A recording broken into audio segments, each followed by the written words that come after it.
اجازت ہے گفتگو شروع کی جا سکے؟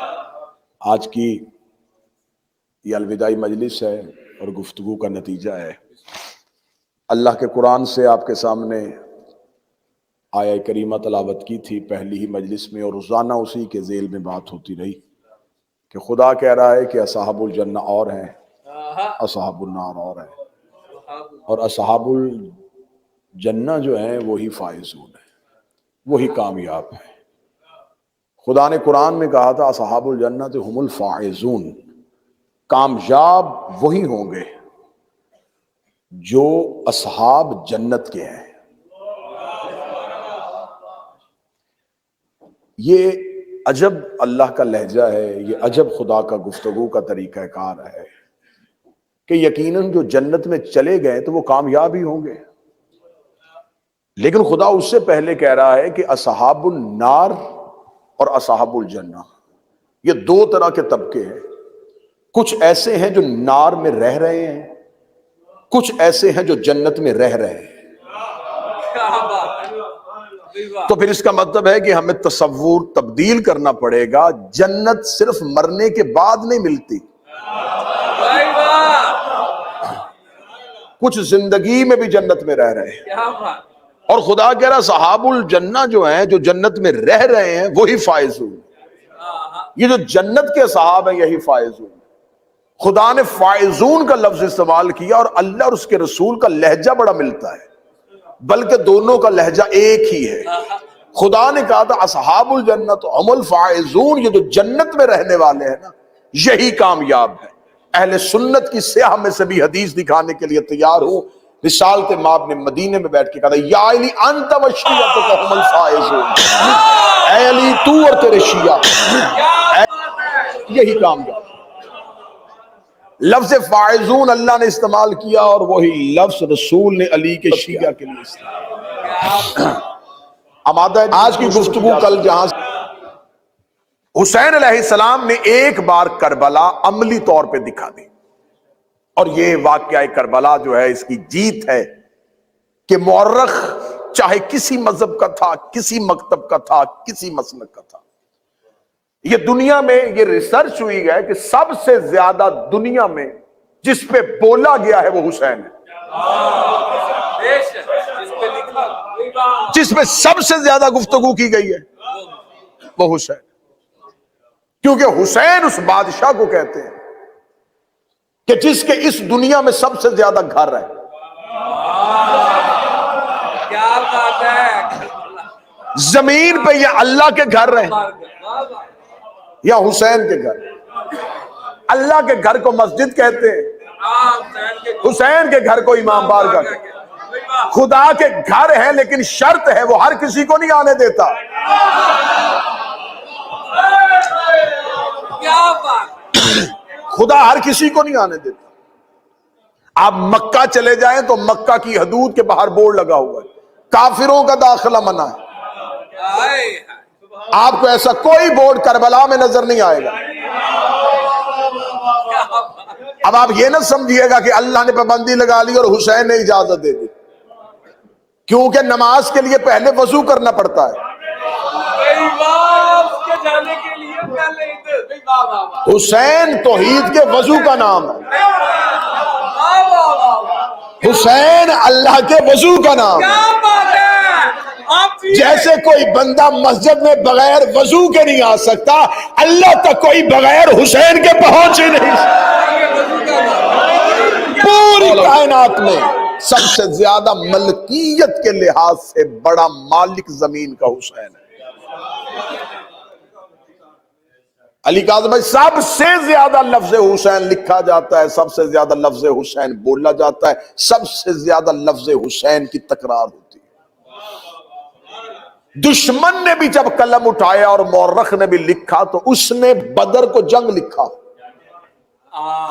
احد کو جنگ لکھا، خیبر کو جنگ لکھا، خندق کو جنگ لکھا، صفین کو جنگ لکھا، جمل کو جنگ لکھا، کربلا کو جنگ نہیں لکھا،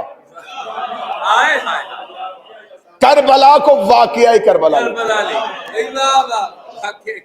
کربلا واقعہ کربلا، کسی نے تعصب کے ساتھ لکھا تو سانحہ کربلا، میں منبر پر جملہ دینے لگا ہوں اور جملہ آپ کو ہدیہ کرنے لگا ہوں۔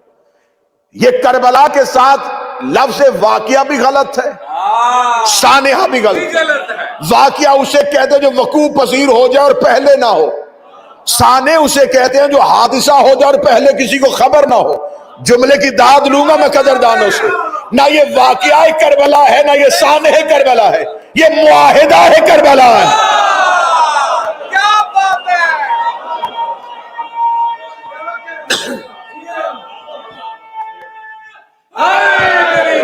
کربلا معاہدہ ہے، واقعہ نہیں، سانحہ نہیں، معاہدہ ہے اللہ اور حسین کے درمیان۔ قرآن اس بات کی تصدیق کر رہا ہے کہ جب خدا نے اپنے سب سے بڑے دشمن کو اپنی درگاہ سے نکالا تو اس ابلیس نے جاتے ہوئے اللہ سے کہا کہ معاہدہ کر لے۔ ابلیس اور اللہ کے درمیان جو معاہدہ ہوا وہ قرآن میں لکھا ہوا، کچھ شرطیں اس نے اپنی منوائی اور کچھ اللہ نے منوائی۔ ہاں شرطیں لکھی ہوئی، اس نے شرط منوائی کہ مجھے موت نہیں دے گا، خدا نے کہا نہیں دوں گا لیکن وقت معین تک، میں نہیں دوں گا، چل مہلت دیتا ہوں۔ اس نے کہا ایک شرط، دوسری شرط اختیار میں کمی نہیں کرے گا، خدا نے کہا با اختیار بنا دیتا ہوں۔ با اختیار اسے کہا جہاں چاہوں وہاں پہنچوں، جہاں تک رسائی ہو وہاں تک کروں۔ خدا نے کہا ایک شرط تیری اور ایک میری ہے، پہنچے گا لیکن مخلصین تک نہیں۔ اسے کہا اگلی شرط ہے مجھے ہدایت کے رستے تک رسائی دے تاکہ بیٹھوں اور انسانیت کو گمراہ کروں۔ خدا نے کہا رسائی دوں گا لیکن تو گمراہ نہیں کر سکے گا جو میرے ہوں گے۔ اب اللہ اور ابلیس کے درمیان معاہدہ ہو گیا، خدا نے پورا ایگریمنٹ قرآن میں لکھا ہوا کہ یہ شرطیں اس نے رکھی تھی اور یہ میں نے رکھی تھی، کچھ میری شرطیں ہیں اور کچھ اس کی شرطیں ہیں۔ خدا نے معاہدہ دنیا کے سامنے اوپن کر دیا، یہ معاہدہ ہے جو میرا اللہ اور ابلیس کے درمیان ہوا ہے۔ آج تک مجھے کوئی مولوی ممبر پہ بیٹھ کے یہ بھونکتا ہوا نظر نہیں آیا کہ ابلیس کے پاس جو اللہ نے مہلت دے دی تھی اللہ نے اس سے صلح کر لی ہے، اللہ کے اس کے ساتھ تعلقات اچھے ہو گئے ہیں، اللہ کا اس کے ساتھ معاہدہ ہو گیا ہے۔ تم نے اللہ اور ابلیس کے معاہدے کو، اللہ اور ابلیس کی صلح نہیں کیا، تو جب حسن نے معاویہ سے معاہدہ کیا تھا تو اس کو صلح کیوں کہا؟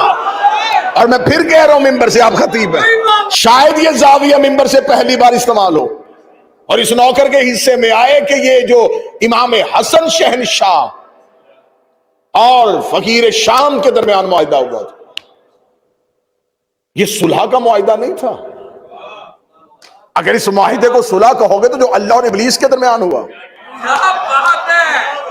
یقین کرو تم قرآن سے اللہ کی شرطیں دیکھ لو پھر تاریخ سے حسن کی شرطیں دیکھ لینا، شرطوں میں کوئی فرق نہیں ہے۔ خدا نے کہا تھا میں تجھے مہلت دوں گا تاکہ مجھے بھی پتا چلے تیرے کون ہے میرے کون ہے۔ حسن نے کہا میں تجھے اختیار دیتا ہوں تاکہ مجھے بھی پتا چلے تیرے کون ہے میرے کون۔ تو یہ معاہدہ ہے، تو کربلا سانے نہیں، کربلا معاہدہ ہے، کیونکہ ایک معاہدہ اللہ کا ابلیس سے ہو گیا تھا۔ اب اس کے پاس جسم تھا نہیں، وہ اتر نہیں سکتا تھا، اسے زمین پہ اپنا جو معاہدہ اس نے کیا تھا اس کی پاسداری کے لیے کوئی ایسا چاہیے تھا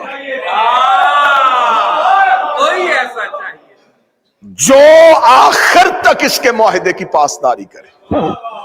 خدا نے کہا اٹھو انبیاء میں سے کوئی ایسا جو میرا معاہدے کی تکمیل کرے۔ ہر نبی نے کوشش کی لیکن جب معاہدے کی شرطیں پڑھی انبیاء پلٹے۔ حسین علیہ السلام نے عالم زر میں روز اول میں اللہ کے ساتھ معاہدہ کر لیا، جانے دے اسے جہاں تک جاتا ہے، میں پاسداری کروں گا، یہ تیرا اور میرا معاہدہ ہے۔ اور جو امام حسین شہنشاہ نے اللہ سے معاہدہ کیا تھا، حسین علیہ السلام نے اس وقت ہی اپنے اصحاب چن لیے تھے۔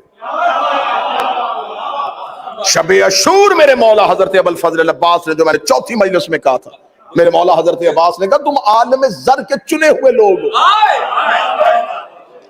تمہیں زمین پہ آ کے حسین نے نہیں چنا، تمہاری روحوں کو عرش پہ حسین نے چن لیا۔ کیا بات، تو اب یہ جو معاہدہ تھا، غدیر اس معاہدے کی تکمیل کا اعلان تھا، اعلان کا، واہ واہ، غدیر اس معاہدے کی تکمیل کا اعلان تھا۔ اب حسین علیہ السلام نے دنیا کو بتا دیا کہ معیار نصرت کیا ہے، اور یہی معیار پلٹایا جائے گا، یہی عہد دوبارہ کروایا جائے گا، یہی عہد دوبارہ پھر ہوگا میرے آخری بیٹے کے دور میں۔ اس سے پہلے حسین ابن علی نے بتا دیا کہ نصرت کا معیار کیا ہے۔ ہمارے ہم ممبر سے بیان ہوتا ہے کہ امام حسین نے کہا حل من ناصر ینصرنا، اور اس کے بعد کہہ دیا جائے کوئی ہے جو مجھ غریب کی مدد کرے۔ توہین حسین ابن علی ہے۔ کس نے تمہیں کہا ہے کہ حسین مدد مانگ رہے تھے؟ اگر مدد مانگ رہے تھے تو 4000 فرشتوں کی فوج لے کے منصور کھڑا، کیا بات، جنات کا لشکر لے کے ظافر کھڑا، زمین پاؤں چوم چوم کے پھٹنے کے لیے کہہ رہی ہے، آسمان ٹوٹنے کے لیے کہہ رہا ہے، ہوا چلنے کے لیے کہہ رہی ہے۔ تو مدد مانگ رہے تھے تو جب یہ ساری مخلوقات لبیک کہہ رہی تھی تو حکم کیوں نہیں دیا؟ مدد تو تھی نہیں۔ مدد ہوتی ہے ذات کی، نصرت ہوتی ہے مشن کی۔ معیار نصرت سمجھنا ہے تو پہلے نصرت کو سمجھنا پڑے گا، معیار نصرت سمجھنا ہے تو پہلے نصرت کو سمجھنا پڑے گا۔ میں یہاں پہ کھڑا ہو کے کہوں کہ مجھے میری اپنی ذات کے حوالے سے کچھ امداد کی ضرورت ہے تو ذات ہے، میں ایک عزا خانہ بنا رہا ہوں، اس کے لیے مجھے آپ مومنین کے تعاون کی ضرورت ہے، تو یہ نصرت ہے۔ اور دوسری بات بھی ذہن میں رکھ لینا، یہ جو نصرت کی آواز دی ہے یہ بھی ہر مخلوق کو نہیں دی، ورنہ کون کون سی مخلوق تھی جو مکہ سے چلتی ہوئی پیچھے تک نہیں، حسین نے واپس بھیجے، واپس جاؤ۔ کیا بات، کہاں جا رہے ہو؟ معاہدے میں نام ہی نہیں ہے۔ مجھے معاہدے والے لوگ چاہیے، پیچھے پلٹا دیے۔ نصرت کس چیز کی تھی؟ کبھی اس انداز میں بھی کربلا سنو، کبھی اس انداز میں بھی کربلا کو دیکھو، بیان سر شہادت کی اگر تفسیر ہو جائے، مسلمانوں کا کعبہ روضہ شبیر ہو جائے۔ کربلا کے ٹیلوں پہ انبیاء کی روحیں کھڑی تھی اور حسین آخری سجدہ ادا کرنے لگے تھے۔ حسین کا یہ نہ ہو کہ میں آخری سجدہ ادا کر دوں تو پھر ان نبیوں میں سے کوئی ایک کہہ دے ہم بھی ہوتے، تو یہ صدا انبیاء کی طرف سے کوئی ہے جو نصرت میں حصہ ڈالنا چاہے؟ صدائے انبیاء خاموش تھی۔ نصرت ہوتی ہے مقصد کے لیے۔ اب نصرت سمجھو گے تو ناصر سمجھ میں آئے گا۔ اب 12ویں شہنشاہ کو لشکر نہیں چاہیے،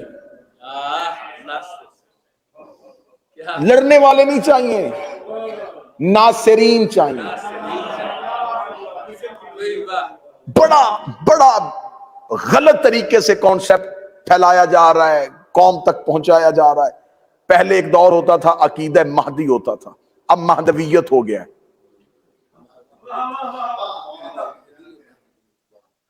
ہمیں اسی عقیدے پہ رہنا ہے جس پہ مولا نے ہمیں رہنے کا حکم دیا تھا۔ ہمیں اس نظام کا اعلان ہوگا تو ہم نظام کے پیچھے چلیں گے۔ اس سے پہلے کسی خود ساختہ نظام کو ہم امام کا نظام نہیں سمجھیں گے جب تک امام کا خود کا نظام نہیں آ جائے گا۔ جب امام نے قیام ہی نہیں کیا تو ابھی حکم کیوں؟ حکم آئے گا جب امام قیام فرمائیں گے۔ بڑی سمجھنے والی گفتگو ہے اور آج کا خلاصہ ہے، ابھی امام کا قیام نہیں ہے، ابھی صرف تیاری کے دن ہے کہ نصرت پہ لیے اپنے آپ کو آمادہ کرنا ہے۔ کل میں نے 2 شرطیں پڑھی تھی اور آج آگے چلتے ہیں۔ نصرت کے لیے پہلی شرط یہ نہیں ہے، لوگ یہ سمجھتے ہیں کہ شاید ہم میں سے کوئی بہت بڑا عبادت گزار ہوگا تو پھر امام کے ساتھ ہماری ملاقات ہو جائے گی، اور ذہن میں رکھ کے عبادت کیا کرو، یہ تو تم عبادت کر رہے ہو یہ اہل بیت پہ احسان نہیں ہے، تم پہ واجب ہے۔ یہ کوئی اللہ پہ احسان نہیں ہے کہ ہم نے نمازیں پڑھ لی ہیں تو یہ ہم پر احسان ہے۔ جو بندہ گھر میں لائٹیں جلاتا ہے اس نے بل دینا ہے، جس نے اللہ کی نعمتوں کا استعمال کیا اس نے عبادت کرنی ہے۔ اہل بیت کے نزدیک آنے کے لیے عبادت شرط نہیں ہے. ہاں عبادت ضروری ہے، عبادت کے ساتھ انسان کے نفس کی روح کی پاکیزگی ہوتی ہے. پہلی شرط یہ ہے مودت. جس کے لیے جس کے قریب جانا چاہتے ہو اس کے ساتھ تمہارا تعلق کیسا ہے. پہلی چیز مودت. مودت پیدا کرنے کے لیے پہلے اندر عشق کی آگ جلانی پڑے گی. باہر سے گیٹ اپ تبدیل کرنے سے بہتر ہے اندر سے نظام بدلنا.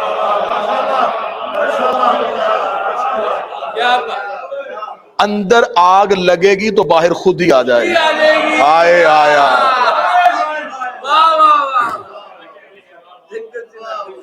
یہ کھوکھلا نظام لوگوں کو دکھانے کے لیے ٹھیک ہے. یہ دنیا کا دیکھنے کے لیے نظام اچھا ہے کہ ہم یہ ہیں. ہر انسان خود سمجھتا ہے کہ میں کیا ہوں. جتنی احادیث چاہو گے منبر پہ پڑھنے کے لیے تیار ہوں. ہر حدیث میں حکم معرفت کا آیا ہے. جس نے اپنے وقت کے امام کی معرفت نہ کی. یعرف امام زمانہ نہ ماتا میتتن جاہلیہ. یہاں لفظ محبت نہیں آیا، معرفت آیا. پہچانو پہچانو. جگہ جگہ معصوم نے احادیث میں محبت کرنے والوں کا نام نہیں بتایا، معرفت کرنے والوں کا نام. اب معرفت کیا ہے؟ پہچاننا اور ہے، جاننا اور ہے. چلے میں بڑی آسانی سے بڑی دو تر میں. ساری دنیا کے لوگ اسلام آنے سے پہلے اللہ کو جانتے تھے، پہچانتے نہیں. انہیں پتا تھا کہ کوئی ہے جو پتھر میں کیڑے کو رزق دیتا ہے، جو کوئی ہے جو سورج نکال رہا، کوئی ہے. تو انہوں نے اپنے اپنے تصور کے مطابق اپنا اپنا خدا بنا لیا. جو جس سے ڈرتا گیا اسے سجدہ کرتا گیا. یہ انسان کے ذہن میں خدائی کا جو تصور ہے وہ خوف کی بنیاد پہ ہے. ہم میں سے ہر کوئی اپنے ذہن کے بنائے ہوئے خدا کو پوج رہا ہے. ہر انسان کے دماغ میں ایک خود ساختہ خدائی کا تصور ہے. بچوں کا خدا اور ہوتا ہے، بڑوں کا خدا اور ہوتا ہے، پڑھے لکھوں کا خدا اور ہوتا ہے. تو اصل میں اللہ کی عبادت نہیں ہو رہی، ذہن میں بنائے ہوئے بت کی پوجا ہو رہی ہے. ہر ایک ذہن میں ایک تصور ہے اور اس تصور کی پوجا ہو رہی ہے، اور اس تصور کے پیچھے خوف چھپا ہوا ہے. ایک خوف ہے، ایک ڈر ہے. اس کی عبادت کریں گے ورنہ یہ دوزخ میں پھینک دے گا. اس کا مطلب ہے کہ عبادت محبت میں نہیں ہو رہی، ڈر سے ہو رہی. دو چیزیں اٹھے مجمع سے کوئی بندہ تم پہ اوپن، میں نے پہلے دن مجمع کو اجازت دی تھی کہ آپ سوال کریں گے مجھے خوشی ہوگی. دو چیزیں عبادت کر رہی ہیں، یا لالچ یا خوف. یا لالچ عبادت کروا رہا ہے یا خوف عبادت کروا رہا ہے. لالچ عبادت ہے، کریں گے تو کچھ ملے گا. خوف عبادت کروا رہا ہے، نہیں کریں گے تو کچھ ہو جائے گا. یا خوف ہے یا لالچ ہے، اس کی کون کر رہا ہے؟ ایک ہی جملہ تاریخ میں آج تک گونج رہا ہے، اے اللہ میں تیری عبادت، تیرے جنت کے لالچ میں نہیں، تیرے جہنم کے خوف سے نہیں. میں اس لیے کرتا ہوں. ہاں میں اس لیے رکا تھا، میں اس لیے رک رہا تھا. آدھا آدھا ٹکڑا پڑھ رہا تھا کہ تم وہ جملہ پڑھو جو تم تک غلط پہنچایا گیا ہے، تاکہ میں پھر تصحیح کروں. کیا کہا جاتا ہے جی؟ علی نے فرمایا میں تیری عبادت اس لیے کرتا ہوں تو لائق ہی عبادت. لفظ لائق دکھاؤ، آج کے بعد ممبر پہ نہیں آؤں گا. علی نے فرمایا میں تیری عبادت اس لیے کرتا ہوں تو اہل ہی عبادت کے ہے. تو اس اہل ہے کہ تیری عبادت کی جائے. قرآن کی عزت کی قسم ہے، آدم سے لے کے اب تک اللہ کی اہلیت پہ صرف علی بولا ہے.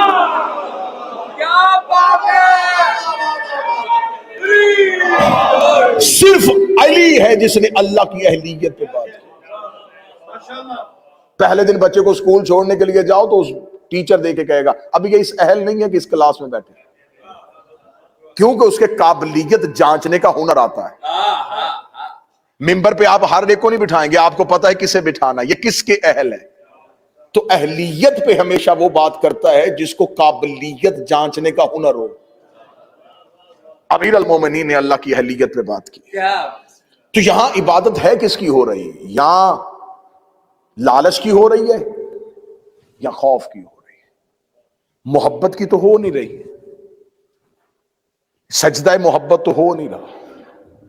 معصوم کی حدیث التوحید سے پڑھنے لگا ہوں، شیخ صدوق نے اس کو نقل. بسم اللہ بسم اللہ.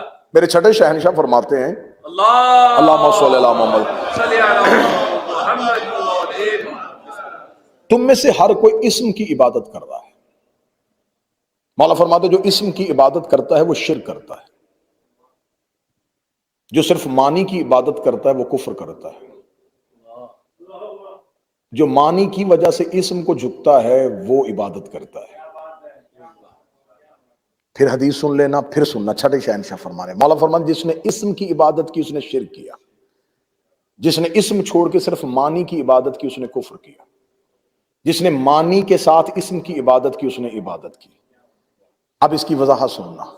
اگر کوئی کہے اللہ کی عبادت کر رہا ہوں تو اللہ اسم ہے. کون ہے، کیسا ہے، کہاں ہے، تصور لے کے آؤ گے تو پاگل ہو جاؤ گے. تو پھر ایک اسم کے آگے جھک رہے ہیں جسے اللہ کہتے ہیں. معصوم فرماتے جس نے صرف اسم کی عبادت کی اس نے شرک کیا. کتاب کا حوالہ دے دیا التوحید شیخ صدوق. اعتراض سوچ کے کرنا، مذہب جعفریہ کا پہاڑ جتنا قد ہے مذہب میں شیخ صدوق کا. غیبت کبریٰ کے بعد اولین میں سے شیخ صدوق ہیں. انہوں نے حدیث نقل کی جس نے صرف اسم کی عبادت کی شرک کیا، جس نے اسم کے علاوہ اللہ کے معنی کی عبادت کی اس نے کفر کیا، جس نے معنی کے ساتھ اسم کی عبادت کی اس نے عبادت کی. سامنے بیٹھے سائل نے دیکھے کہ اللہ اسم ہے تو معنی کہاں سے ڈھونڈے؟ فرمایا نحن معانی الاسم، ہم آل محمد اس اسم کے معنی ہیں. تم تک اللہ نہیں آیا تھا، ہم آئے تھے، ہم نے بتایا تھا کہ اللہ ہے. جس نے ہم سے گزر کے عبادت کی اس نے عبادت کی ہے. جس نے ہماری وجہ سے عبادت کی اس نے عبادت کی. تو تصور عبادت ہی ابھی تک زمین پہ نہیں پہنچا.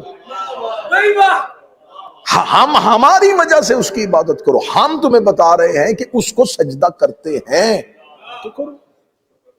آج پوری دنیا میں ہر مسلمان، جس نے مسلمان ہوتا ہے، مسلمان ہو کلمہ پڑھ اشہد اللہ، میں گواہی دیتا ہوں اللہ ہے، میں گواہی دیتا ہوں. گواہی تو آنکھوں دیکھی ہوتی،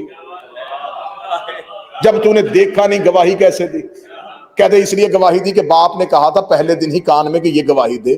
باپ کو باپ کے باپ نے کہا تھا، اس کو اس کے باپ نے کہا تھا، اس کو اس کے باپ نے کہا تھا، حتیٰ کہ ہمارے نبی نے کہا تھا، ہمارے آئمہ نے کہا تھا. تو اس کا مطلب ہے یہ گواہی تو نے خود نہیں دی، تو نے سن کے دی ہے.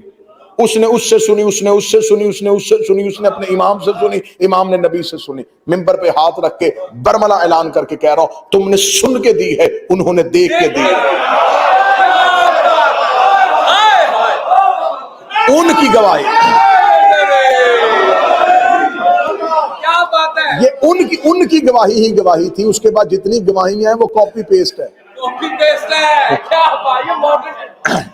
پیسٹ ہے. ان کی گواہی کے بعد ہم نے گواہی دے دی. انہوں نے گواہی دی تو ہم نے گواہی دی، انہوں نے دی تو ہم نے دی. اس کا مطلب ہمارا دین ان کی گواہی پہ کھڑا ہے. ہمارا پورا دین ان کی گواہی پہ کھڑا ہے. تو تصور عبادت کہاں پہ ہے؟ کس کو سجدہ کیا جا رہا ہے؟ کیسے سجدہ کرنا ہے؟ عبادت کا تصور کیا ہے؟ عبادت کا معیار کیا ہے؟ عبادت کہتے کسے ہیں؟ عبادت ہونی کیسے ہے؟ تو عبادت سمجھنے پہلے میں نے کہا کہ جاننا اور ہے، پہچاننا اور ہے. جاننے اور پہچاننے میں فرق. کسی ایک بندے کو باہر سے لے کے آؤ جو مسلمان نہ ہو، اسے کو یہ کیا ہے، وہ کہے گا ایک بک ہے. یہ جاننا ہے. 6 سال کا مسلمان کا بچہ لے کے وہ پہلے چومے گا، آنکھوں کو لگا کے کہے گا یہ قرآن ہے. یہ پہچاننا ہے. کسی کو باہر سے اٹھا کے لے کے آؤ یہ کیا ہے، وہ کہے گا میز ہے. یہاں سے چھوٹے سے بچے کو سوئے کو اٹھاؤ وہ کیا ہے، وہ کہے گا ممبر ہے. جس نے میز کہا تھا اس نے غلط نہیں کہا تھا، وہ جانتا تھا. یہ پہچانتا ہے. جاننا اور پہچاننا اور. حکم ہے امام کو پہچانو.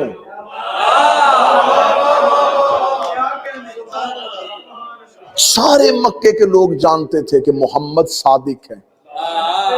امین ہے۔ اسلامیات کی کتابوں میں لکھا ہے کہ وہ امانتیں نبی کے گھر رکھواتے تھے، نبی سے کہتے تھے، حتیٰ کہ یہاں تک واقعہ اسلامیات کی کتابوں میں ہمارے بچپن میں پڑھایا جاتا، شاید ابھی تک سلیبس میں ہو، کہ رسول نے کہا اگر میں تمہیں کہوں پہاڑ کے پیچھے لشکر ہے تو مان جاؤ گے؟ انہوں نے کہا ہم مانیں گے، کیونکہ کہہ جو تو رہا ہے۔ اتنا نبی پہ یقین کرتے تھے کہ وہ کہتے تو جو کہے گا ہم مان لیں گے، ہم صادق مانیں گے، ہم امین مانگیں، امانتے تیرے گھر رکھوائیں گے، ہر بات کا فیصلہ تجھ سے کروائیں گے، لیکن تجھے رسول اللہ نہیں کہیں گے۔ فضیلت کا اقرار کرنے سے کوئی فائدہ نہیں ہوا، کیونکہ فضیلت کے اقرار سے فائدہ نہیں ہوتا، حق کے اقرار سے فائدہ ہوتا۔ جملہ سننا اور پھر داد دینا۔ محمد کو، رسول کو صادق کہنا، امین کہنا، سچا کہنا، یاسین کہنا، طٰہٰ کہنا، مزمل کہنا، مدثر کہنا، یہ میرے نبی کی فضیلتیں ہیں۔ محمد رسول اللہ کہنا یہ میرے نبی کا حق ہے۔ علی کو مشکل کشا ماننا، علی کو حاجت روا ماننا، علی سے منتیں مانگنا، علی سے مدد مانگنا، علی کو اپنا سب کچھ ماننا، یہ علی کی فضیلت ہے۔ علی ولی اللہ علی کا حق ہے۔ جیسے بندہ ہزار فضیلتیں مانے اور محمد رسول اللہ نہ پڑھے تو اسے کوئی فائدہ نہیں ہوتا، علی کے سارے فضائل پڑھے اور علی ولی اللہ نہ پڑھے کوئی فائدہ نہیں ہوتا۔ جس کا مطلب ہے فضیلتوں کے اقرار سے فائدہ نہیں ہوتا، حق کے اقرار سے فائدہ ہوتا ہے۔ آج کوئی بندہ کلمہ پڑھ کے کہے میں سیدہ کو سیدت عالمین مانتا ہوں، نبی کی بیٹی مانتا ہوں، جنت کی عورتوں کی سردار مانتا ہوں، یہ ساری فضیلتیں ہیں۔ فدق زہرا کا آقا، صدق حق سیدہ،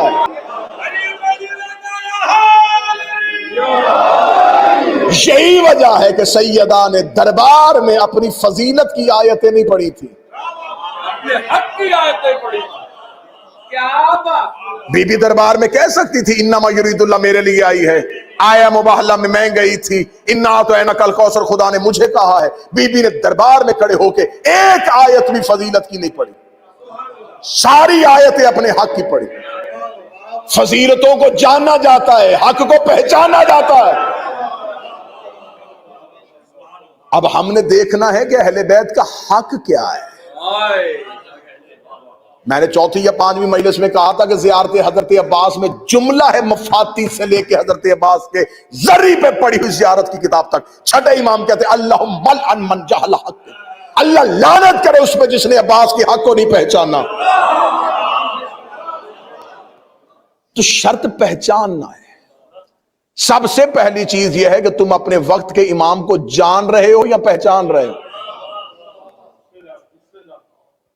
جب امام حسین علیہ السلام نے مدینہ چھوڑا تو کیا عرب کے لوگ نہیں جانتے تھے یہ رسول کا بیٹا ہے؟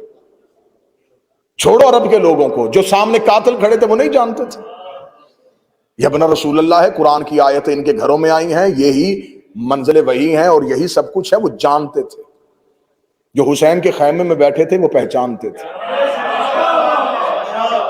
جاننے والے کلمہ پڑھ کے بھی لعنتی ہو گئے۔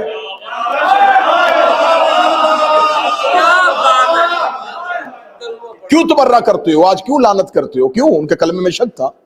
کیا ان کے پاس نمازیں نہیں تھی، روزے نہیں تھے؟ کہتے کیا فائدہ ایسی نماز اور ایسے روزے کو، امام کو پہچانا ہی نہیں؟ تو اس کا مطلب ہے کہ شرط کلمہ نہیں رہ گیا۔ بدلنے لگا ہوں جملہ، دو شخصیات دعا لینے کے لیے جملہ بدلنے لگا ہوں۔ 10 محرم 61 ہجری سے پہلے دین شرط تھا مسلمان کی۔ 10 محرم 61 ہجری کے بعد اب دین شرط نہیں، حسین شرط ہے۔ اب بولے کوئی بندہ جس کا حق بنتے ہوئے بولے۔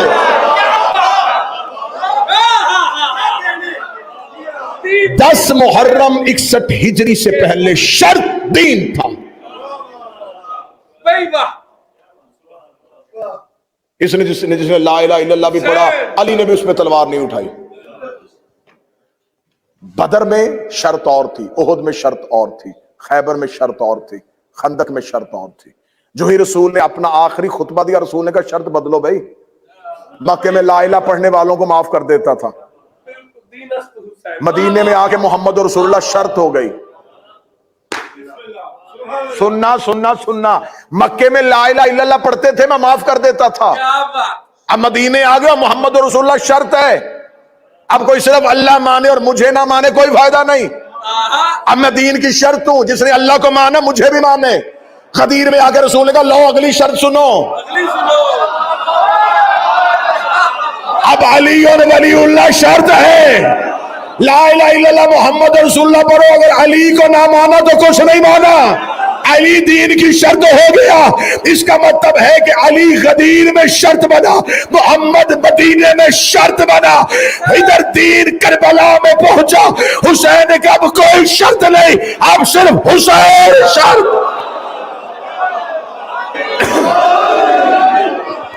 حسین لا الہ کی شرط ہے، حسین محمد رسول اللہ کی شرط ہے، حسین علی ولی اللہ کی شرط ہے۔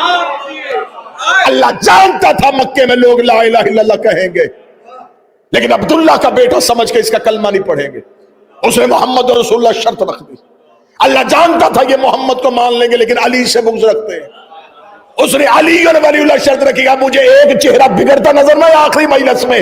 اللہ جانتا تھا بندے علی ولی اللہ پڑھیں گے، حسین کا ماتم نہیں کریں گے۔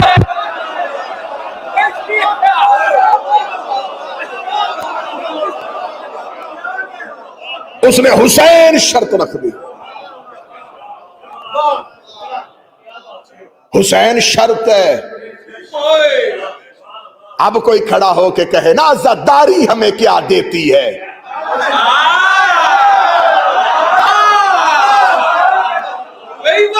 جس کو کچھ نہیں ملتا کہتا آؤ عزاداری کی اصلاح کرے۔ عزاداری نسلوں کی اصلاح کرتی ہے، عزاداری کی صلاح نہیں ہے۔ میں آخری مجلس سے ممبر پہ پیغام دے کے جا رہا ہوں، حسینیہ بریڈ فورڈ کا مائک استعمال کروں گا اور آواز کہیں کی کہیں پہنچا دوں گا۔ عزاداری کی اصلاح کرنے سے پہلے شجرے کی اصلاح کرو،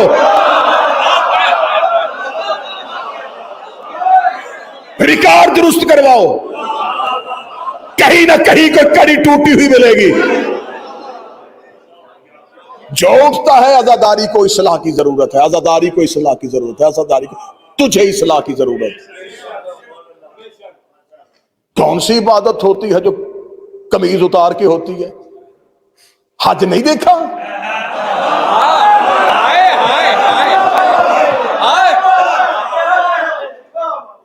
کیا گھنونا مذاق ہو رہا ہے میرے مذہب کے ساتھ۔ پہچاننا ہے حسین کو، حسین شرط ہے،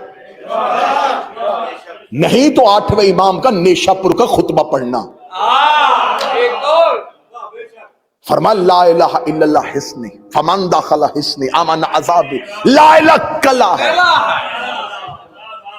کیا کہنے 8ویں شہنشاہ میرے مشہد کے مولا، تو کہہ دیتا لا الہ گھر ہے، لا الہ کلا ہے۔ گھر کا دروازہ ہر کسی کو پتا ہوتا ہے، کلے کا دروازہ ہر کسی کو نہیں پتا ہوتا۔ رسول کے بیٹے کا لا الہ الا اللہ کلا ہے، جو اس میں داخل ہو گیا وہ اللہ کے عذاب سے بچ گیا۔ اس حدیث کو کہتے ہیں حدیث سلسلۃ الذہب۔ اس حدیث میں امام نے حدیث پڑھنے سے پہلے حدیث کی سند پڑھی ہے، خطبہ تشریف فرما ہے، علماء تشریف فرما ہے۔ جب ہمارے ہاں حدیث پڑھی جاتی ہے تو علم الرجال کی بحث میں اس کی سند پہ بحث ہوتی ہے۔ بھئی حدیث ٹھیک ہے، بتاؤ کس سے لی ہے؟ وہ کہتے اس سے، اس نے کس سے سنی، اس سے، اس نے کس سے سنی، اس سے۔ نا نا نا نا، یہ جو 30 نمبر پہ آیا نا محدث، یہ راوی، یہ ٹھیک نہیں ہے، حدیث مشکوک۔ ایک کڑی میں بھی ایک ہلکا سا بھی شک آ جائے تو علم حدیث کی 7 قسمیں ہیں، شاذ ہے، مرسل ہے، متواتر ہے، ضعیف ہے، ثقہ ہے۔ یہ جو علم حدیث کے قوانین جانتے ہیں ان کو پتا ہے کہ حدیث کو کس معیار پہ رکھنا ہے۔ بالکل ساری کی ساری حدیث کی سندیں ٹھیک آ رہی ہوں، وہ کہتے ہیں یہ سند مضبوط ہے، مستند ہے، سند بڑی ٹھیک ہے۔ اگر ایک حدیث ہے اس کی راوی نہیں مل رہے لیکن وہ حدیث اتنی پڑھی گئی ہے کہ ہر جگہ پہ کتابوں میں لکھی جا رہی ہے لیکن سند نہیں مل رہی، وہ کہتے ہیں اسے حدیث متواترہ کے طور پہ پڑھو، یہ دہرائی جا رہی ہے لیکن سند نہیں مل رہی، کیونکہ شیعہ مذہب تلواروں کے نیچے سے نکل کے آیا ہے۔ تقیہ کے دور پہ لکھی ہوئی حدیثیں اس وقت میں لوگ سند نہیں لکھتے تھے، سند لکھتے تھے تو اگر سند لکھتے تھے تو جس نے روایت کی تھی وہ مارا جاتا۔ یہ شیعہ مذہب کی اگر آپ تاریخ پڑھیں گے تو لہو سے بھری ہوئی تاریخ ہے۔ ایک حدیث دوسرے شیعہ تک پہنچانے کے لیے میلوں کا سفر کرتے تھے اور کانوں میں جا کے بتائی گئی حدیث. یار میری قوم کے بچوں صرف اتنا سوچ لو کہ بنی امیہ اور بنی عباس کا یہ 1000 کے لگ بھگ کے دور میں ہر دور کی حکومت نے اس مذہب کو مٹانے کا چاہا اور یہ اتنا پھیل گیا. تو اگر یہ مذہب وارثوں ہی سے لیا جاتا،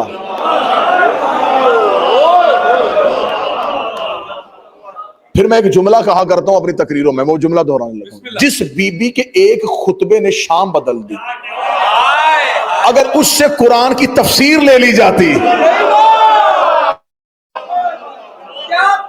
اس وقت دنیا کا نقشہ کیا ہوتا. تو اس حدیث کو جس حدیث کا میں حوالہ دینے لگا، یہ 8ویں شہنشاہ نے حدیث کہی تو میرے مالک نے فرمایا، سند پڑھی پہلے مولا نے، کیونکہ سرکار امام صادق کے بعد محدثین پیدا ہو گئے تھے، حدیثوں پہ جرح و تعدیل ہونی شروع ہو گئی تھی، حدیثوں پہ بحث ہونی شروع ہو گئی تھی، یہ حدیث نہیں صحیح، یہ حدیث ٹھیک ہے، یہ حدیث. یقین کرو میں کوئی ازراہ تفنن، کوئی مذاق کے لیے، آپ کو ہنسانے کے لیے، کوئی فن پیدا کرنے کے لیے جملہ نہیں کہنے لگا. ایسی جھوٹی حدیثیں، ایسی جھوٹی، اس دور کو کہا جاتا ہے وضع حدیث کا دور. اتنی جھوٹی حدیثیں گڑی گئی کہ لوگ حدیثیں دے کے سبزی خرید کے لاتے تھے، گھر میں بیٹھ کے جھوٹی حدیثیں لکھتے تھے. مارکیٹ میں کوئی درہم دینار نہیں، جا کے کہتے تھے یہ حدیثیں لو اور ہم مجھے سبزی دے دو. ترازوؤں پہ تول تول کے ادھر سبزی رکھی جاتی تھی اور ادھر حدیثیں رکھی جاتی. اس دور کو تاریخ نے محفوظ کیا ہے وضع حدیث کا دور، کہ اس دور میں بڑی جھوٹی حدیثیں بنی ہیں. اور اہل سنت نے بھی چھانٹ چھانٹ چھانٹ چھانٹ چھانٹ چھانٹ کے بعد میں آ کے کہا یہ صحیح بخاری.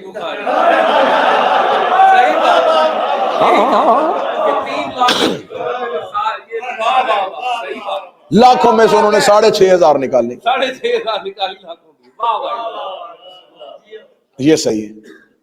ان کا صحیح کہنا اس بات کی تصدیق ہے کہ کچھ غلط تھی. غلط میں سے صحیح نکالی جاتی، جب ساری صحیح ہو تو کیا صحیح نکالی. تو میں نے پہلے کہا تھا کہ یہ اگر آپ پڑھیں گے نا شیعہ مذہب کی تاریخ پڑھیں گے، بادشاہوں اور جابر حکمرانوں کے دور پڑھیں گے، تو آپ کہیں گے ہم تک کیسے دین پہنچ گئے، ہم تک یہ حدیثیں کیسے پہنچ گئی. اب میرے 8ویں شہنشاہ کو پتا تھا کہ امام کے بعد 6 شہنشاہ کے بعد وضع حدیث کا دور شروع ہو گیا تھا، محدثین پیدا ہو گئے تھے، لوگوں نے اجتہاد کر لیا تھا، لوگوں نے استنباط کرنا شروع کر دیا تھا، اپنی طرف سے فتوے دینے شروع کر دیے تھے، دین کی جڑیں نکالنے شروع کر دی تھی. امام نے زین پہ بیٹھ کے امام نے حدیث کی سند پڑھی. امام نے کہا یہ جو حدیث میں پڑھنے لگا ہوں میں نے اپنے بابا سے، میں نے اپنے بابا امام موسیٰ کاظم سے سنی ہے، انہوں نے اپنے بابا امام جعفر صادق سے سنی ہے، انہوں نے اپنے بابا محمد باقر سے سنی ہے، اور انہوں نے اپنے بابا حسین سے سنی ہے، حسین نے حسن کے ساتھ بیٹھ کے سنی ہے، اور دونوں نے علی سے سنی ہے، اور علی نے رسول سے سنی ہے، رسول نے جبریل سے سنی ہے، اور جبریل نے خدا سے سنی ہے.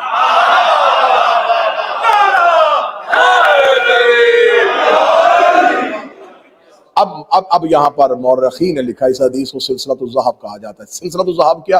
وہ کہتے ہیں سونے کے ساتھ لکھا، اتنی بہترین کڑی، وہ کہتے ہیں یہ سونے کی کڑی ہے.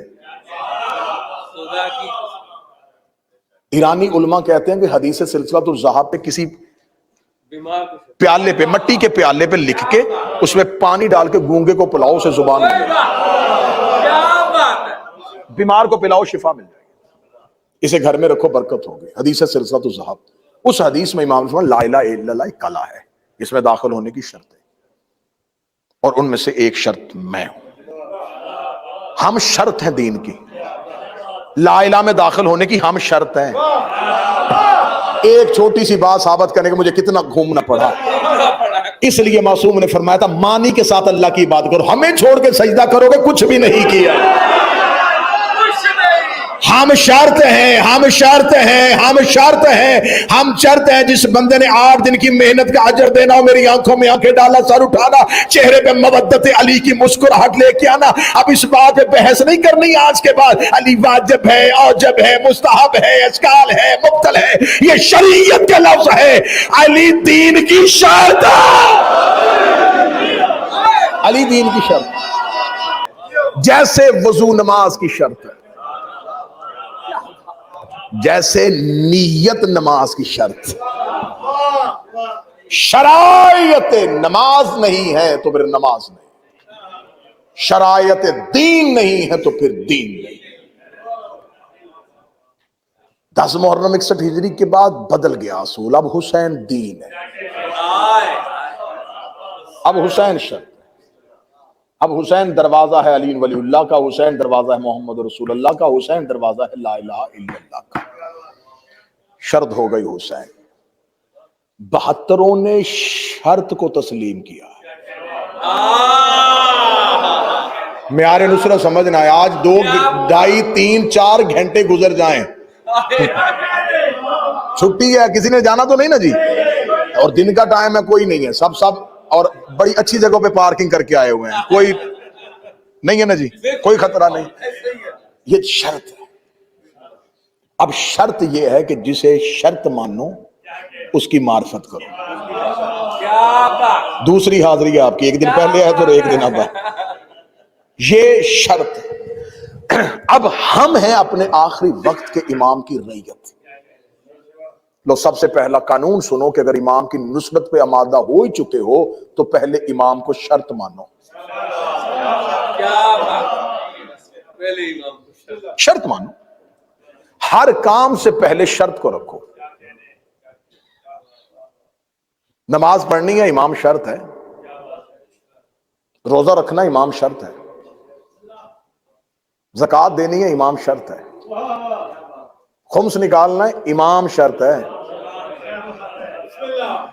مسئلہ پوچھنا امام شرط ہے، ماتم کرنا امام شرط ہے، جلوس نکالنا امام شرط ہے۔ شرط کو سامنے رکھو پھر عمل کرو، عمل کر کے شرط تک نہ پہنچو، مان کے عمل کرو، وہی بات، شرط مان کے عمل کرو، کیا بات، نصرت کا پہلا معیار۔ کیا بات، آج کے بعد اس مجلس کے بعد یہ الوداعی مجلس ہے، 2 مہینے 10 دن تمہیں حسین نے اپنے گھروں میں رکھا ہے، کرم ہے اس کی، اس نے اپنے گھروں میں تمہیں بلایا ہے، اس نے تمہیں اپنے گھروں سے کھانا کھلایا ہے، تمہیں اپنے گھروں سے پانی پلایا، اور کہتے ہیں کہ جو خوراک کھا لو وہ 40 دن تک خون کا حصہ بنتی ہے۔ تم نے حسین کا رزق کھایا، تم نے حسین کے گھر سے پانی پیا، تم نے حسین کے گھر، تو 2 مہینے 8 دن کی جو حسین کے گھر کی نوکری کی ہے، تو اس میں پہلی چیز لینا کہ آج کے بعد اپنے زندگی کے ہر کام میں اپنے امام کو شرط مان لو، ہر چیز میں اپنے امام کو شرط، ہر چیز میں اپنے امام کو شرط مانو۔ شرط ماننے سے مراد یہ ہے کہ مقدم رکھو اپنے مولا کو۔ مثلا میرے اس عمل پہ میرا امام راضی ہے، اچھا مدد کے لیے انہیں حاضر مان لیتے ہو، کیا بات ہے، ہم مدد مانگتے ہیں وہ حاضر ہو جاتے ہیں، تو جب گناہ کر رہے ہوتے ہو، جب غلطی کر رہے ہوتے ہو، شرط امام ہے کہ امام کو اتنا اپنے اوپر مسلط کرو۔ ایک عارف کے پاس ایک شخص آیا، اس نے کہا میں امام کے ساتھ ملنا چاہتا ہوں، کہتا کیا کرتا ہے امام سے، کہتا محبت کرتا ہوں، کہتا تجھے ہے ہی نہیں، کہتا ہے، شاگردوں سے کہا اسے کمرے میں بند کر دو، کمرے بند کر دیا، کہا دروازہ بند کر دو، پورا دن پورا رات، اگلا دن اگلی دوپہر کو جا کے دروازے کا کھولا، دیوار کے ساتھ نیم مردہ حالت میں، بند آنکھوں کو ہلکا ہلکا کھولا، ہونٹ خشک، زبان حلق سے باہر، آواز دے رہا پانی پانی پانی پانی، اس نے کہا پانی لے کے آؤ، پانی لے کے چھینٹے مارے، ڈالا دیا، اس نے کانپتے ہوئے پانی پیا، جب پانی پی چکا وجود میں زندگی کے اثرات واپس آئے، آنکھیں کھولی، آنکھیں کھول کے کہا میں نے تو کہا تھا کہ مولا سے محبت کرنی ہے، یہ آپ نے میرے ساتھ کیا کیا؟ اس نے کہا پانی پانی پانی پانی کیوں کر رہا تھا، تیری تو آنکھیں بند تھی، کہتا پانی سوچتا سوچتا سوچتا سوچتا سو گیا تھا، پانی مل جائے، اس نے کہا جتنی طلب پانی کی ہے اتنی مولا کی کر،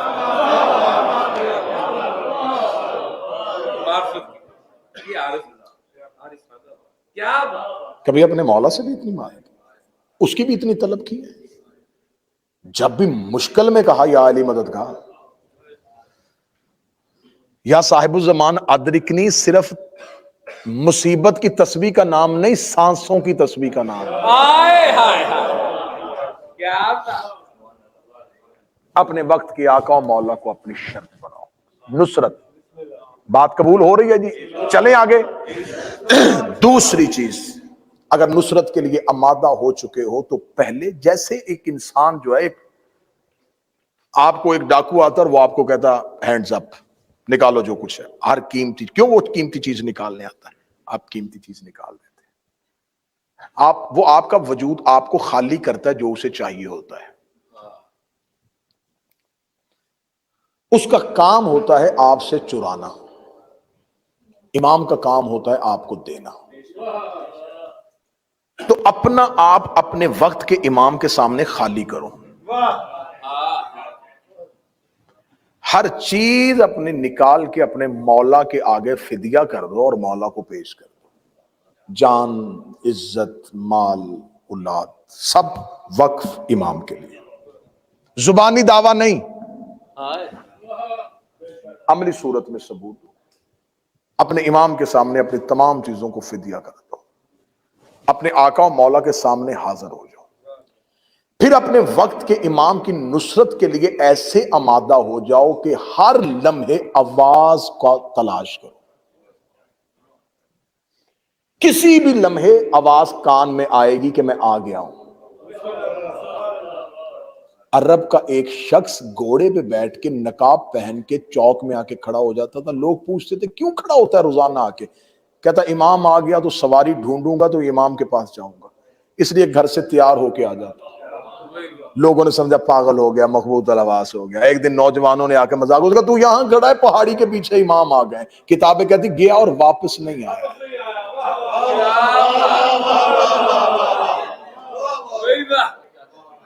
عرب کی عورت ایک برقع پہن کے سوتی تھی، کسی نے کہا برقع پہن کے کیوں سوتی ہے؟ اس نے کہا امام آ گئے، برقع ڈھونڈوں گی یا مولا کے پاس جاؤں؟ مولا کے آنے کا اتنا یقین ہو کہ ہر لمحہ کان آمادہ ہوں اس کی صدا سننے کے لیے۔ ٹھیک ہو گیا جی؟ اس سے آگے چلو، اس سے اگلا معیار کیا ہے نصرت کا؟ اگر تم اپنے وقت کے امام کے لیے اسے شرط بنا چکے ہو، اس کی معرفت کر چکے ہو، اس تک پہنچنے کے لیے آمادہ ہو چکے ہو، تو پھر اپنی زندگی کا رازدان اپنے امام کو بنا لو۔ بچہ گھر کی تکلیف آ کے کسے سناتا ہے؟ ماں باپ کو، بڑے کو۔ جو جس سے بڑا ہوتا ہے چھوٹا بڑے کو تکلیف سناتا ہے۔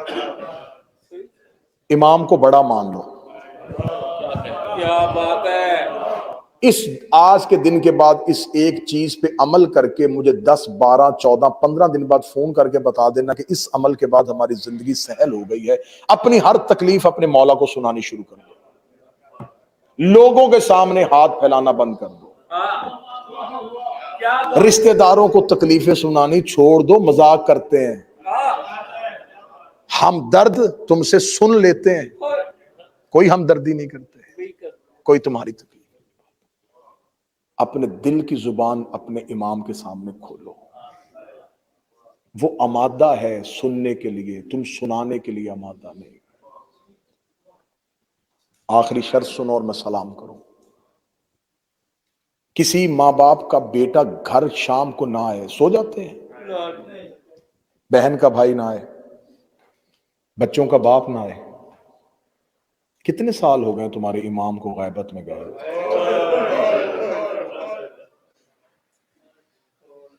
سکون کیوں ہے؟ تسکین کیوں ہے؟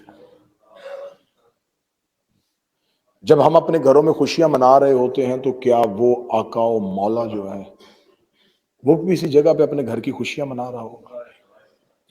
کیا تمہارا یقین ہے کہ وہ کہیں نہ کہیں بیٹھ کے رو رہے ہو؟ مجھے مالک حسین کی قسم ہے، یہ حسین کا محرم، یہ عزاداری 12ویں کے لشکر میں جانے کا تربیتی کورس ہے۔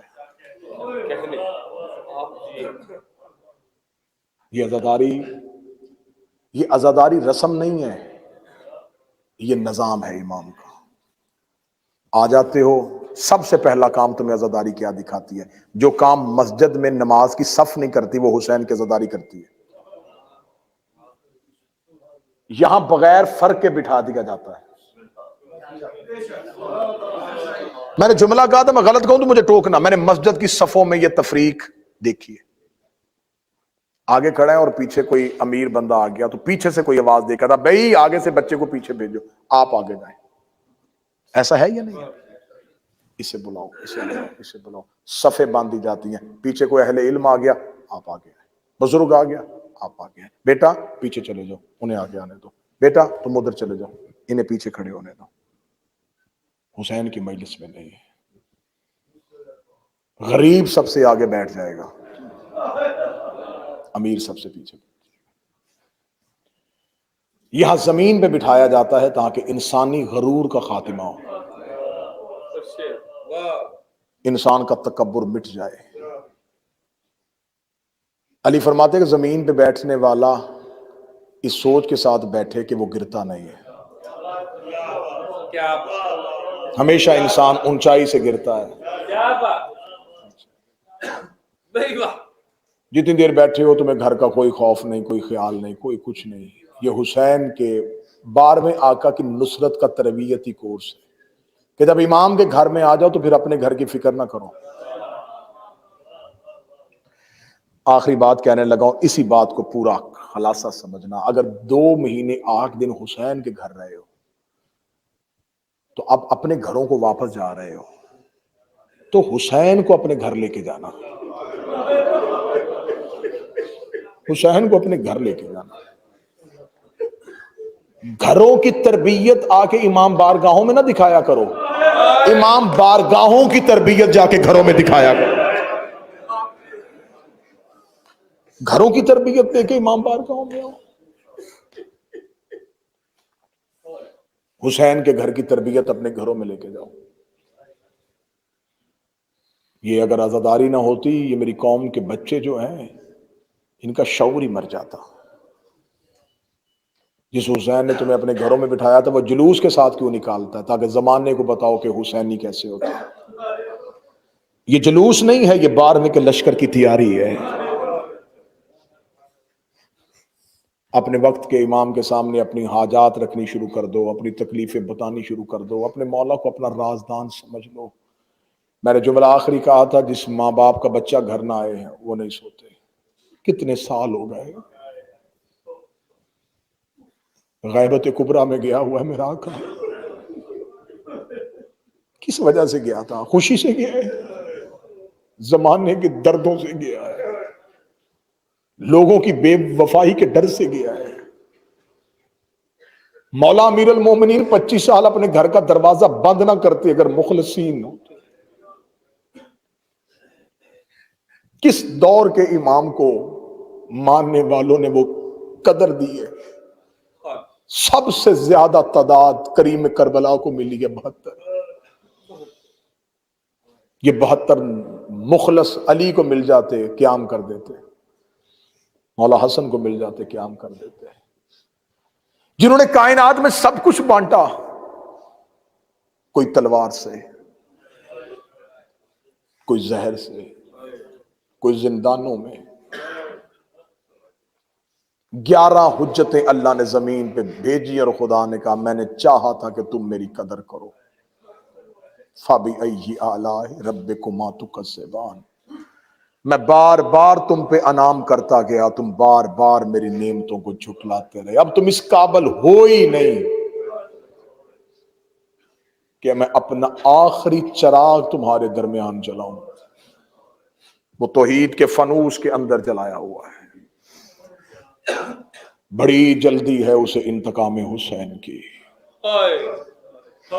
بڑی جلدی ہے اسے انتقام زہرا کی. سطر کہوں گا جہاں جہاں سید بیٹھا ہے ہائے کی آواز ضرور نکلے گی. حضرت عباس نے چند گھنٹے صبر کیا تھا، 12واں کئی سالوں سے صبر کر رہا. آخر حضرت عباس نے کہا تھا مولا یا لڑنے دیجئے یا پھر مرنے دیجئے. مجھ سے یہ حالت اب دیکھی نہیں جاتی. بس اسی کو نصاب عشق سمجھنا، اسی ہی کو درس سمجھنا، اسی کو مجلس سننا، اسی کو پیغام سمجھنا. تم گھروں کو جا رہے ہو اور زینب شام چلی.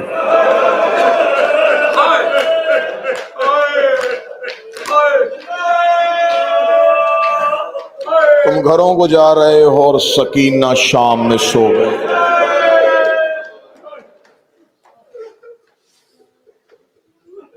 کل سے لباس بدل جائیں گے. جو خوشیاں ایام عزا میں آئیں اور نہ کر سکے، وہ خوشیاں کرنی شروع کر دو گے. پھر اگلے 10 مہینے انتظار حسین کی عزاداری کا.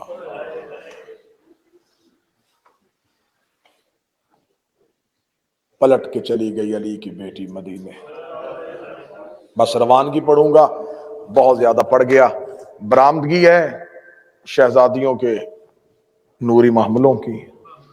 اللہ ان بھائیوں کو، ان ماتمیوں کو، وسیم کو، ان کے دوستوں کو، کیسر کو، نصر کو، جنہوں نے جو محنت کی ہے، جو نام نہیں لے سکا، میرے بھائی عمران ہے، شاہ جی ہے، ان سب نے محنت کی ہے. نوحہ خانوں نے، عزاداروں نے. حسین کی ماں تمہیں کسی کا محتاج نہ کرے. تم نے مومنین کے رونے کا بندوبست نہیں کیا، تم نے علی کی بیٹیوں کے ماتم کا انتظام. اتنے دن مہمان رہی ہیں رسول کی بیٹیاں تمہارے پاس، ودا ہو رہی ہیں.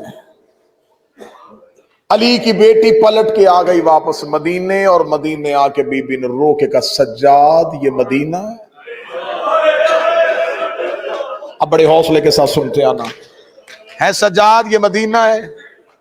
اللہ آپ کا سایہ قوم کے سر پہ سلامت رکھے. بزرگ ہیں، عزادار ہیں. ہے سجاد یہ مدینہ ہے. اما مدینہ ہے. کچھ ذاکرین علی بھائی پڑھتے ہیں کہ بی بی نے آ کے کہا سجاد یہ کون سا شہر ہے؟ نہیں، عالمہ غیر معلمہ. بی بی نے کہا ہاں یہ اس جملے میں بھی درد ہے. بی بی نے کہا مدینہ ہے نا؟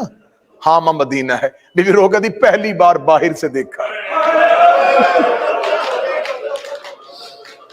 28 رجب کو گئی تھی تو عباس کے پیرے میں گئی تھی. اما یہ مدینہ ہے. بی بی رو کے کہتی ہے سجاد مجھے نانا کی قبر پہ چھوڑا.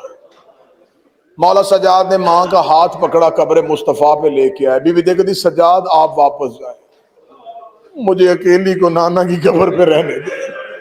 میری شہزادی قبر رسول پہ آئی. بہار میں علامہ مجلسی نے بی بی کا وہ نوحہ لکھا ہے. بی بی قبر رسول پہ عمران بھائی، اور کافی دیر قبر مصطفیٰ کو دے کے سسکیاں لے کے روتی رہی. تھوڑی دیر کے بعد بی بی نے نوحے کی پہلی سطر پڑھی. میں 4 سطریں پڑھوں گا، ماتم کی تیاری کرنا. بی بی نے پہلی سطر پڑھی. بی بی رو کے کہتی نانا قبر سے نکل کے پہچان میں وہی زینب ہوں. بی بی نے دوسری سطر پڑھی. بی بی رو کے کہتی نانا تیری اذان بچ گئی، میرا مؤذن مارا گیا. بی بی نے تیسری سطر پڑھی. بی بی رو کے کہتی نانا تیری نماز بچ گئی، میرا نمازی کربلا میں رہ گیا. چوتھی سطر پڑھنے سے پہلے علی کی بیٹی نے گٹھڑی کھولی. گٹھڑی سے حسین کا تیروں والا کرتا نکالا. کرتا نکال کے کہتی نانا ایک بار قبر سے باہر نکل، پہچان کے بتا یہ اسی حسین کا کرتا ہے جو تیری زلفیں تھاما کرتا تھا. یہ اسی حسین کا کرتا ہے جس کا لباس جنت سے آیا تھا. قبر مصطفیٰ پہ زلزلہ آ گیا. آواز آئی زینب کرتا ہٹا، زینب کرتا ہٹا، زینب کرتا ہٹا. آخری الوداعی مجلس ہے، سروں کا پرسہ دینا. میں پہاڑ مصائب کا پڑھنے لگا ہوں، ادھر قبر ہلی. آواز آئی زینب کرتا ہٹا. رو کے دی نانا تجھ سے بیٹے کا کرتا برداشت نہیں ہوا، رات آدھی ہونے دے، میں اکیلی تیری قبر پہ آؤں گی، میں تیری قبر کا چراغ بجھاؤں گی، میں تجھے اپنا لباس دکھاؤں تو پھر مجھے بتانا. امت نے اتنا تیرے بیٹوں کو نہیں مارا جتنا تیری شریف بیٹی. ہائے حسین، ہائے حسین. نانا امت نے اتنا غازی کو نہیں مارا. میں جملہ نہیں پڑھ سکا جیسے پڑھنا چاہیے تھا. میں نے جملہ روکا تھا کہ تم برداشت کرو اور پھر جملہ پڑھو. بی بی رو کی کہتی نانا انہوں نے اتنا غازی کو نہیں مارا جتنا سکینہ کو مارا. نانا انہوں نے اتنا اکبر کو نہیں مارا جتنا لیلا کو مارا. نانا میں بچا ہوا قافلہ لے کے آ گئی. اٹھ قبر سے میرا رسولوں کا رسول بابا, اٹھ قبر سے میرا نبیوں کا نبی بابا. قبر مصطفیٰ ہل گئی. پردے میں میری مائیں بہنیں بیٹیاں بیٹھی ہیں, میں ان کے لیے دعا کر رہا ہوں. علی کی بیٹیوں کا صدقہ ہمیشہ بھائیوں اور پیکے مان کے ساتھ حسین کے گھروں میں آتی رہو. آج ودا کر رہی ہو علی کی بیٹیوں کو تو ماتم کے ساتھ کرنا. روئی رو کہتی نانا بیٹی کے درد سن. قبر مصطفیٰ ہل گئی. آواز آئی عالیہ مجھے درد نہ سنانا. نانے کی قبر سے گٹھڑی اٹھائی, سامنے حسن کی قبر پہ نظر پڑی. حسن کی قبر پہ گٹھڑی رکھ کے کہتی حسن میں نے تیرے جنازے سے تیر کھینچے تھے. حسن مجھے معاف کر دینا, میں تیرا قاسم ریت پہ چھوڑ آئی ہوں. اے بھیا حسن اگر اجازت ہے تو بہن تجھے درد سنائے. قبر حسن سے آواز آئی میرے تو ابھی کفن میں لہو آ رہا ہے. عالیہ مجھے درد نہ سنانا. بی بی کی نظر ماں کی قبر پہ چلی گئی. ماں کی قبر کو گلے سے لگا کے کہتی مائیں تو بیٹیوں کی سن لیتی ہے, نانا نہیں سن رہا, بابا نہیں سن رہا. میری ماں زہرا تو اپنی بیٹی کے درد سن. قبر زہرا ہلی. آواز آئی زینب مجھے درد سنا. جیسے نمازی تشہد میں بیٹھتا ہے, بی بی رو کے کہتی اماں تجھے یاد ہے میں 28 رجب کو تیری قبر میں آئی تھی, میں نے تیری قبر پہ ہاتھ رکھ کے وعدہ کیا تھا میرا کچھ بچے نہ بچے میں تیری نسل بچاؤں گی, میں امامت بچا کے آؤں گی. ہاں زینب مجھے تیرا وعدہ یاد ہے. رو کہتی اٹھ قبر سے میں تجھے بتاؤں, وہ دیکھ تیرا سجاد بھی لے آئی ہو, وہ دیکھ تیرا باکر بھی لے آئی ہو. یہ کہہ کے بی بی نے دامن کو چھاڑا. رو کی کہتی نہ میرا اور آیا ہے, نہ میرا محمد آیا ہے, میری نسل کربلا میں رہ گئی. اماں میں تیرے بیٹے لے آئی.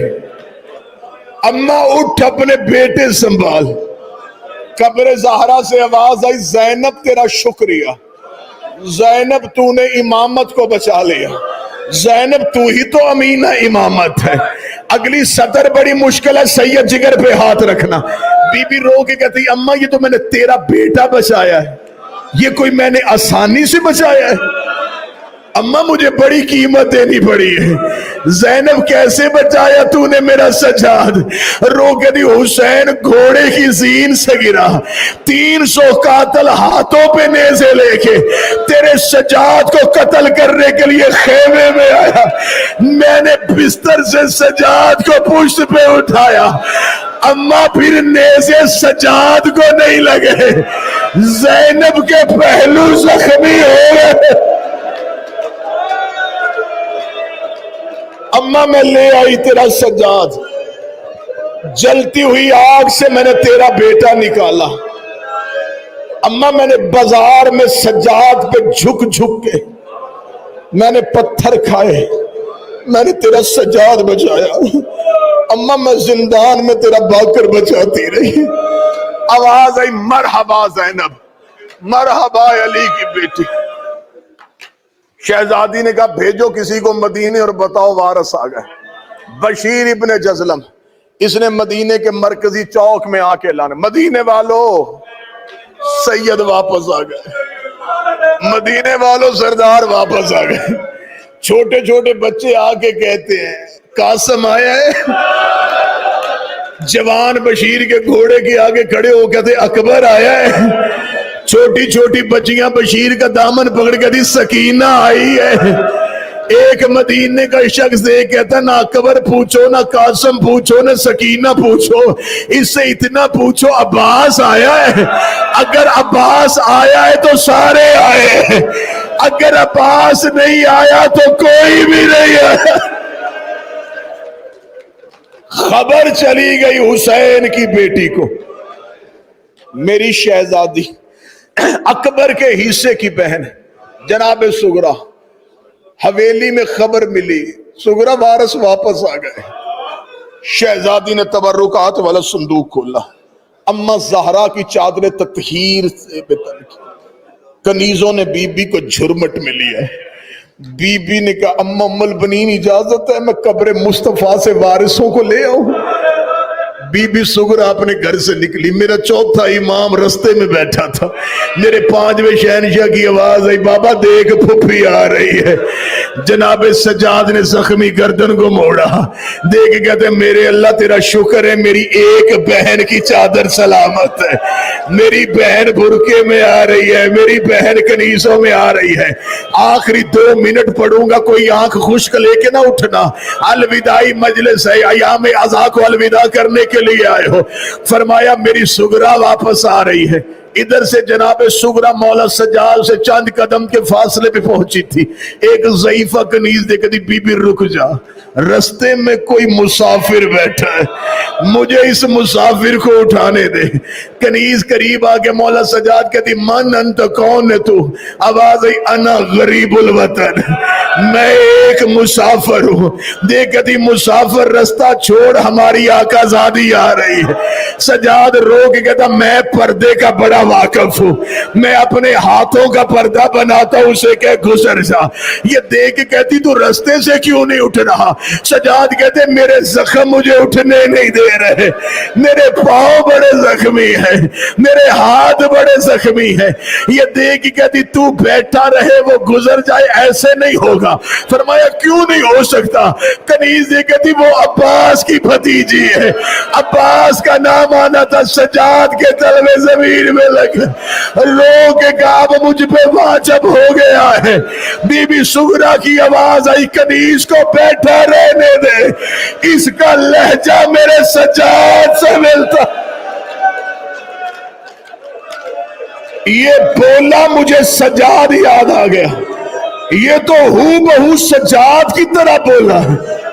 سگی بہن بھائی سے پردہ کر کے گزری، 7ویں قدم پہ گئی تھی حسین کی بیٹی۔ 5ویں امام نے کہا دینا بابا اجازت میں جا کے بتاؤں، جس سے پردہ کر آئی وہ تیرا اپنا بھائی سجاد ہے۔ جناب باقر نے بی بی زغرا کے دامن میں ہاتھ ڈالا، رو کے پھوپھی تو بھی نہیں پہچانتی؟ رو کے مجھے پھوپھی کہنے والا تو کوئی باقر ہے؟ آواز آئی مجھے پہچان، میں تیرا باقر ہوں۔ رو کے تو باقر ہے تو بابا سجاد کہاں ہے؟ فرمایا جس سے پردہ کر کے آ گئی وہی سجاد ہے۔ سیدہ دوڑ کے آئی، بھائی کے گلے میں باہیں ڈالی، رو کے کہتی نہیں پوچھتی بابا کہاں ہے، نہیں پوچھتی اکبر کہاں ہے، مجھے بتا تجھے جوان بھیجا تھا، تیری کمر کیوں جھک گئی ہے، تیرے سر کے بال سفید کیوں ہو گئے؟ سجاد کہتے سغرا مجھے شام کی گلیاں، آدھا منٹ اور سننا، مجھے شام کی گلیاں کھا گئی، مجھے شام کے موڑ کھا گئے۔ روگ کہتی بتا سجاد وارث کہاں ہے؟ فرمایا وہ قبر رسول پہ بیٹھے۔ بی بی سغرا وہاں پہ آئی جہاں علی کی بیٹیاں سیدزادیوں کے ساتھ بیٹھی تھی۔ ہر بی بی اٹھنا شروع ہوئی، ہر بی بی نے حسین کی بیٹی کو گلے سے لگایا، ہر بی بی سغرا کو ملتی گئی، آخر میں آئی جہاں پہ رباب بیٹھی تھی۔ جب ماں پہ نظر پڑی جناب سغرا دوڑ کے ملنے کے لیے آئی، بی بی رباب خالی دامن اٹھ کے کھڑی ہوئی۔ سغرا رو کے کہتی ہر کوئی اٹھتی، تو نہ ایسے اٹھتی، تیری گود میں اصغر تھا، تیرے سینے پہ سکینہ تھی، رباب نے گلے میں باہیں ڈالی، رو کے تھی اصغر کربلا رہ گیا، سکینہ شام رہ گئی، میں خالی کو واپس آ گئی۔ ماتم حسین